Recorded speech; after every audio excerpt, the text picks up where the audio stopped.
Hello అండి, నా పేరు డాక్టర్ అనుష. నేను consultant obstetrician and gynaecologist and fertility specialist, Shri Holistic Hospital, Kondapur. So irregular periods or menstrual irregularities, menstrual abnormalities, ఇది ఒక broad term అండి. జనరలీ పీరియడ్స్, నార్మల్ పీరియడ్స్ అని ఎప్పుడు అంటామంటే 21 days నుంచి 35 days మధ్యలో వస్తున్నప్పుడు నార్మల్ పీరియడ్ అంటాము. ఎప్పుడైనా అబ్నార్మల్ పీరియడ్ వచ్చింది అంటే ఒక cycle length less than 21 days ఉన్నా ఆర్ మోర్ దాన్ 35 daysకి ఎక్స్టెండ్ అయినా, ఇలాంటి సైకిల్ని అబ్నార్మల్ మెన్స్ట్రల్ సైకిల్ అంటాము. ఈ cycle more than 3 consecutive period సైకిల్స్లో ఇరెగ్యులర్గా వస్తే మనం ఇరెగ్యులర్ సైకిల్స్ కింద కన్సిడర్ చేసి ఫర్దర్ ఎవాల్యుయేషన్ చేయాల్సి వస్తుంది. సో ఇందులో మేము అన్నట్టు లెస్ దాన్ 21 days ఉండొచ్చు, మోర్ దాన్ 35 days ఉండొచ్చు, అండ్ హెవీ ఫ్లో ఉండొచ్చు. హెవీ ఫ్లో ఉన్న మెన్స్ట్రల్ అబ్నార్మాలిటీ కింద కన్సిడర్ చేసి ఎవాల్యుయేట్ చేయాల్సి వస్తుంది. అండ్ ఫ్లో ఉండాల్సిన దానికంటే వెరీ స్కాంటీగా ఉన్నా కూడా మనకి ఎందుకు తక్కువ అవుతుంది అనేది ఎవాల్యుయేట్ చేయాల్సి వస్తుంది. పీరియడ్ ఇర్రెగ్యులారిటీస్కి ఏ ఏజ్ గ్రూప్లో వాళ్ళకి రావచ్చు, ఎనీ ఏజ్ గ్రూప్లో వాళ్ళకి రావచ్చు. పీరియడ్ స్టార్ట్ అయిన అంటే మినార్కి స్టార్ట్ అయిన వాళ్ళలో అంటే లైక్ 12, 11, 13 years ఏజ్ గ్రూప్లో వాళ్ళకి చాలా కామన్గా డిలేడ్ సైకిల్స్ చూస్తూ ఉంటాము.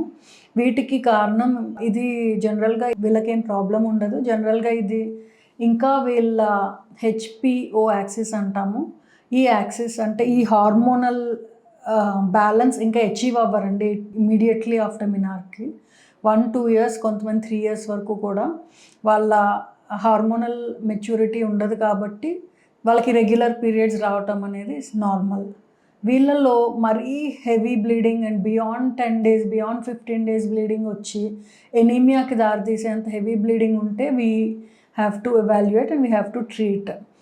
అలా కాకుండా మినార్కీ స్టేజ్ దాటిపోయి 20sలోకి, teens and late teens and 20sలోకి వచ్చిన వాళ్ళలో ఇర్రెగ్యులర్ పీరియడ్స్ చూస్తాము. మళ్ళీ వీళ్ళల్లో ఎందుకు చూస్తామంటే మల్టిపుల్ రీజన్స్ ఉంటాయి. పాలిసిస్టిక్ ఓవరీస్ అనేది ఒక కాజు. ఇందులో హార్మోనల్ ఇంబ్యాలెన్స్ ఉంటుంది. ఇందాక చెప్పిన లైక్ ఇమీడియట్లీ ఆఫ్టర్ మినార్కీ అంటే 1-2 years or 3 years వరకు హార్మోనల్ ఇంబ్యాలెన్స్ ఉన్నా కూడా అది నార్మల్. ఈ టైం పడుతుంది హార్మోనల్ మెచ్యూరిటీ రావడానికి.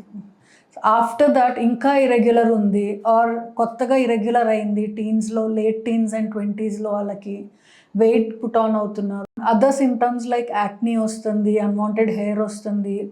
ఇలాంటి వాళ్ళకి పాలిసిస్టిక్ ఓవరీ ఉండే ఛాన్స్ ఉంటుంది. వీళ్ళకి మనం ఫర్దర్ టెస్ట్ చేసి ఒకవేళ కన్ఫర్మేషన్ వస్తే వాళ్ళ రిక్వైర్మెంట్ని బట్టి ట్రీట్మెంట్ ఇవ్వాల్సి వస్తుంది.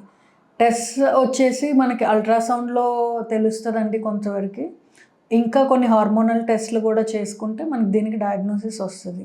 ట్రీట్మెంట్ చెప్పినట్లు పేషెంట్ ప్రొఫైల్ని బట్టి ఉంటుంది. అంటే ఏజ్ గ్రూప్, వాళ్ళ requirement for fertility and other associated abnormalities like కొందరిలో వీళ్ళకి మేల్ హార్మోన్ ఎక్సెస్గా ఉంటుంది. సో అలాంటి వాళ్ళకి డిఫరెంట్ టైప్స్ ఆఫ్ ట్రీట్మెంట్స్ ఉంటాయి depending upon the patient profile.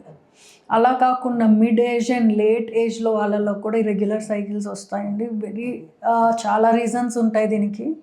So hormonal imbalance కాకుండా కొంతమందికి పాలిప్స్ ఉంటే, గర్భసంచి లోపల ఉండే ఫైబ్రాయిడ్స్ కానీ పాలిప్స్ లాంటివి ఉంటే పీరియడ్స్ మధ్యలో ఎప్పుడు పడితే అప్పుడు వాళ్ళకి స్పాటింగ్ వచ్చే ఛాన్స్ ఉండొచ్చు, హెవీ బ్లీడింగ్ అయ్యే ఛాన్సెస్ ఉండొచ్చు. అలా కాకుండా కొంతమందికి సర్విక్స్లో ఏదైనా ప్రాబ్లం ఉంటే అంటే గర్భసంచి ముఖద్వారంలో అల్సర్స్ కానీ లేదంటే దానికి ఏదైనా క్యాన్సర్ లాంటివి కానీ ఉన్నా కూడా హెవీ బ్లీడింగ్ అయ్యే అవకాశం ఉంటుంది.